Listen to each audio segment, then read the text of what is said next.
to another reading vlog. Yay. It's 8 AM and I've been awake for an hour scrolling on my phone because I'm addicted.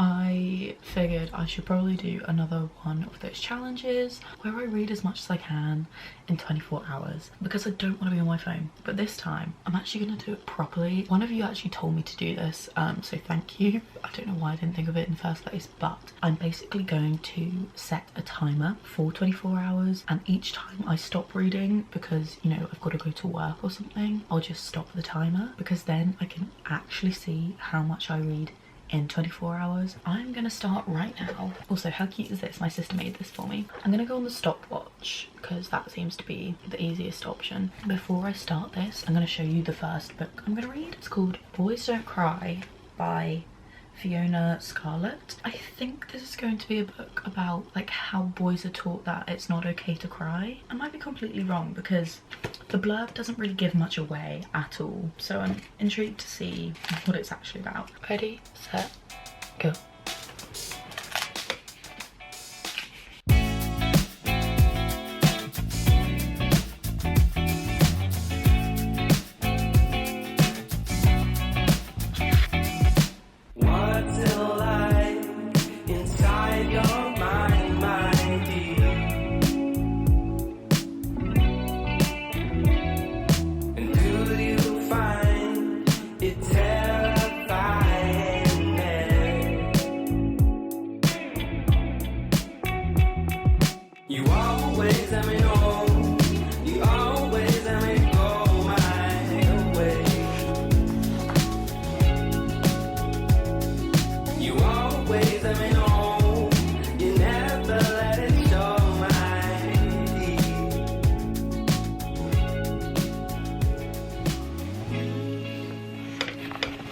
Thought I'd give a little update on the book, mainly because I was just about to cry. This is literally gonna break me. I know it is already. I'm about halfway through, I think.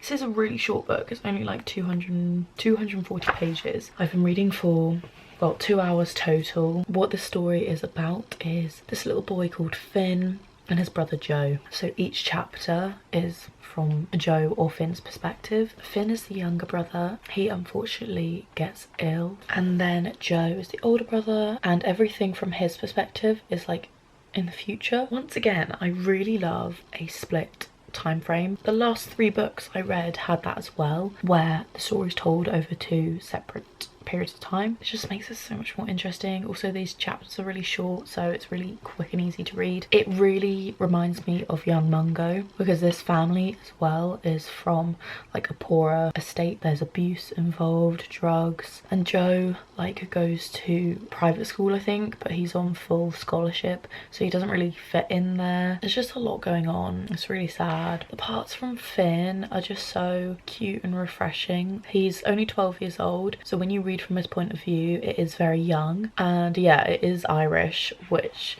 I really like because there's lots of little Irish, is idioms the word? I don't really know, like little things that they say that I wouldn't really know what it meant if I hadn't lived here, like little things like yoke and Egypt.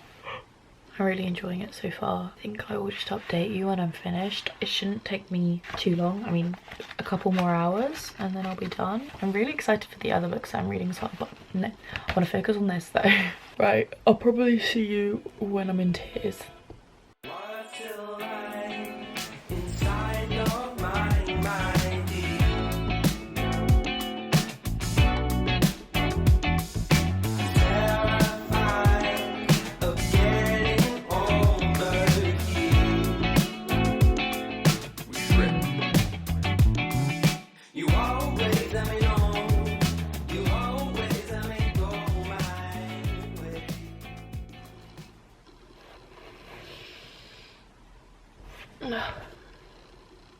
Oh god, it's really sad.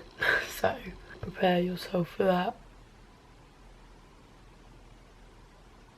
I'm a little bit confused as to how Joe's story like finished up. I'm not going to spoil anything, but something happened at the end that wasn't very clear and I don't really know what happened. I think someone died, and I'm not sure if Joe decided to do what Sabine said or if he was gonna continue doing what he was gonna do. I think because it was so short, it really helped you kind of put into perspective how quickly Finn got ill and like how much of a shock it can be to people and to families. Like everything can be perfectly fine and then this happens, but at the same time it had a really nice ending which gives you a bit more hope, I guess. But it's still fucking horrible. Yeah. So I really enjoyed it, but I am very sad now. So I think I would like to read like a funny book next. Try and make myself feel a bit better. I don't really have any explicitly funny books, but what I do have is this. The Marlow Murder Club, and I think this is going to be really similar to The Thursday Murder Club by Richard Osman. I read both of his books and they're so funny. They were about an old folks home murder mystery club because they all are really interested in true crime, and then a real murder happens in real life. The old people try and solve it, and I think this is similar to that. Because it's about a 77-year-old. One evening whilst out swimming in the Thames, she witnesses a brutal murder. The police don't believe her story, but she gets two unlikely friends to investigate with her. Old people solving crime. There's something like slightly funny about that, so I think this could be a bit of a light read even though it's about murder. Either way, I think I'm going to enjoy it, so I think this is my next book. By the way, I'm going to rate this book a 4 out of 5. I want to know more about Joe, and I also want to know more about the mum, but other than that, amazing. So 4 out of 5. On to the Marlow Murder Club.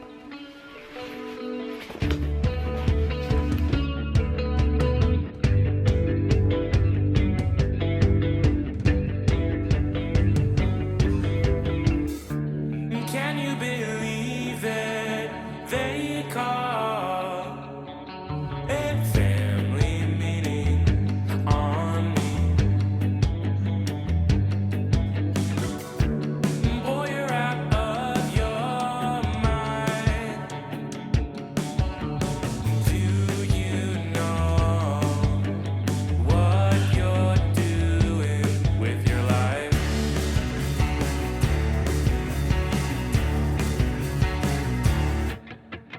It's a few days later, but obviously I'm still within like the 24 hours that I'm timing on my phone. I think I'm almost to about 10 hours. This book's taking me a little bit longer to read than usual because I keep falling asleep. So I'm like losing track also about how much time I'm actually reading. I'm just so tired and burnt out from my trip back to London and then going straight back to work. But I've made a lot of progress today in the Marlow Murder Club. I'm on page 227 and I've just read Her Killer Was Inside. It's very exciting and I have loved this the whole way through. So although I keep falling asleep, it's not because it's a bad book, it's actually amazing and I want to keep reading it. I just can't help myself. But yeah, I love the characters and I think the actual murder plot is very interesting and you just can't work out who it is, and I still don't know who it is, so I'm very excited to find out and I'm going to do that right now. I should be putting all my focus in. What I changed, baby, I'm to blame. It's too season, you know what that means. That was shocking. Fantastic book. I'm gonna rate this 4.5 because it was funny and it was a good murder mystery. Better than good. It was really detailed, really interesting, and something that I haven't seen done in a book before, I don't think. I've definitely heard about it in crime podcasts that I've listened to. You know, this is definitely something that people have tried before, which I think makes it even better because it's realistic. I mean, maybe that would be creepy, but like, it makes sense. It's not like a fantastical, unbelievable crime. It's something that could probably happen, and that makes it even more satisfying when you find out who the perpetrator is. And yeah, I just love Judith. Judith's so funny. Bex, I grew to love. Same with Susie. For anyone who is saying that it is very similar to Richard Osman's books, honestly, they are quite similar. They both have the middle class white woman main characters, I guess, that are kind of funny but clearly very privileged, and that's why they have time to go around solving murders. So yeah, it's similar in that sense, and they have kind of the same type of humour. I would still say that Richard's books are better. I did enjoy them more than this, but that's not to say this isn't a good book. Maybe I'll check out his other book, Death in Paradise. If you like a good crime podcast that's kind of funny, like My Favourite Murder or Wine and Crime, I feel like this book could be the one for you. Ugh, I really don't feel well today, so I am just gonna stay in bed again. Okay, so I had a bit of an accident with my stopwatch and I might have deleted it by accident. So the first book, what took me 4 hours to read, was it 4 or 5? I can't remember. And overall this one has taken me about 5 hours. I've read for around about 10 hours, so I'm going to restart my timer for this next book, Reminders of Him by Colleen Hoover. This book came out this year, I think. Colleen Hoover is hit or miss for me, to be honest. I think some of her books are great. I think some of them, to be honest, aren't very good, and I think they're overhyped. So I'm intrigued to see if this one lives up to the name. This woman has been serving prison time for a tragic mistake, and she's just got out of prison. There's only one person who kind of still talks to her or whatever. So yeah, we're really going through all the genres today. I'll update you once I kind of get a little bit into it.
I am 222 pages in. Ooh, that's like an angel number, right? 222. I'm loving the book. It's the first book of hers that isn't like solely focused on sex. Ugly Love it was like so much sex that there was no real storyline, and It Ends With Us was a lot of sex but also storyline, and I quite liked that one. But this one's like actually a lot of story. There's something about the not having sex that builds like loads of tension and kind of makes it better, and also like the story is actually very interesting. It's about a woman who's just got out of prison and is trying to meet her daughter for the first time. It's a very interesting dynamic between them, but you know, just so I was talking about, not that much sex happening in this book. I think they're just about to have sex. So I'm gonna get back to this.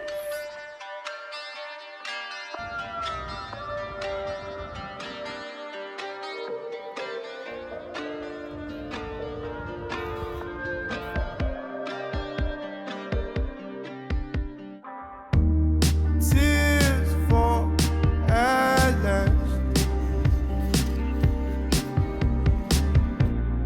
I see my past like it's still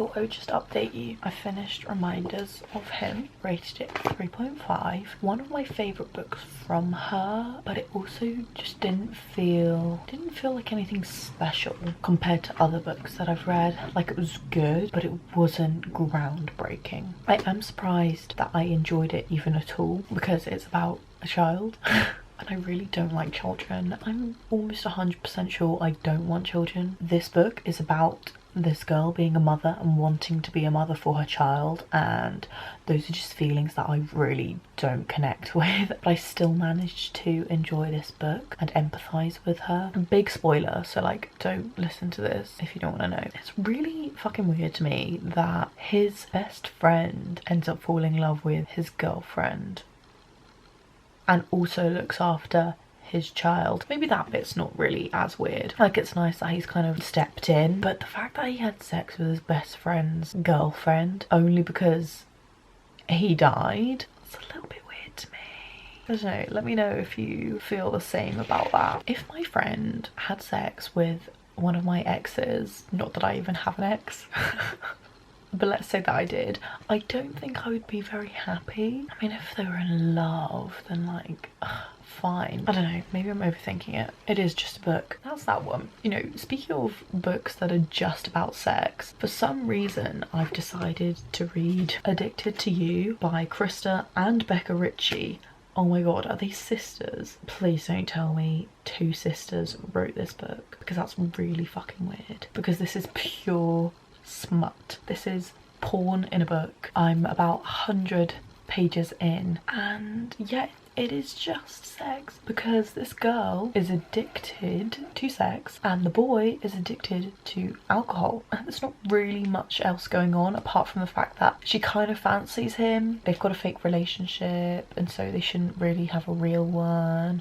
I don't know, it's complicated. I have heard so much about this series. I got this recommendation off Hayley Pham, and Hayley Pham is like super Christian, and she usually says she prefers to read books that aren't about sex, I think, just for her personal reasons, which is so fine. But this book is literally nothing but sex. I'm just shocked that she enjoyed this. So yeah, let me know if you've read this and if you actually liked it, or if you just thought it was very Wattpad after like those books. I'm gonna continue reading it just because, but yeah, it's not looking promising.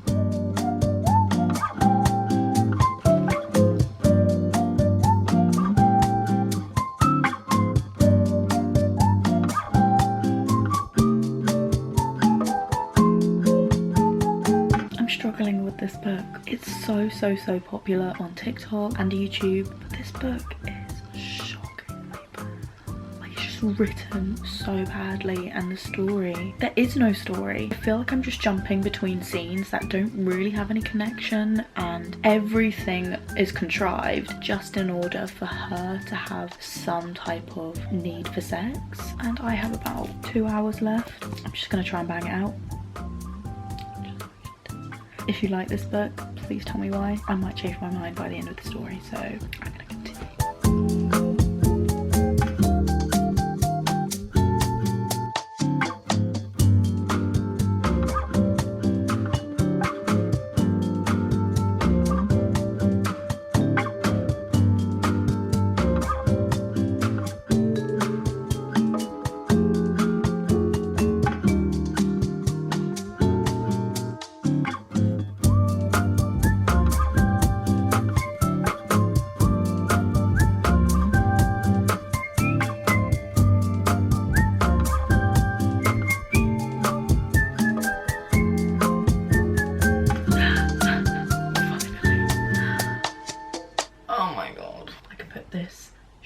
Book down. I haven't finished it, and no, I'm not going to. I'm at page 264.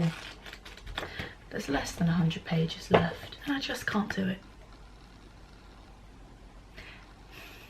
It's a Wattpad book, but it's not even as good as After, because After had some type of storyline, like there were goals to meet, there were ups, there were downs. This just has nothing. It does try to kind of bring in some type of substance, but it's very random. and it comes out of nowhere. This random guy that they meet on a night out suddenly decides he wants to help Blow with his alcoholic addiction. Out of nowhere, doesn't even know the person, and Lily agrees to it, and she doesn't know him either, and she just invites him to their home, and then they had this massive fight, and it just like stops with them both kind of going off, and then the next line is the morning sex was really rough. Like, there was no in between. There was no, oh, we made up. There was no, I crawled back into his bed. It was just sex. It's so jarring. I feel like I've got whiplash going back and forth, back and forth. I'm not here to shit on people's likes of books. That is what makes a book good, I think. If you enjoy it, I don't really think it matters if it's good writing. So yeah, if you enjoy this book, then fantastic, but it's just not for me. I just feel like I wasted a good like 5 hours of my life, but at least I know now that I can tick it off my list, and I don't want to read any of the other books. I can't even rate it because I didn't finish it. I DNF'd it, did not finish, so 0, I guess. Apologies if you really enjoy this book. I don't want to offend anyone, but anyways, that is my 24 hours of actual reading. Let me know if you've read any of the books that I have read, what your thoughts are on them, and any other books that you think I would like. I hope you enjoyed this video. I am going to go and try and forget everything that happened in here, which won't be too hard because nothing happened, but I will see you in my next video. Thank you for watching.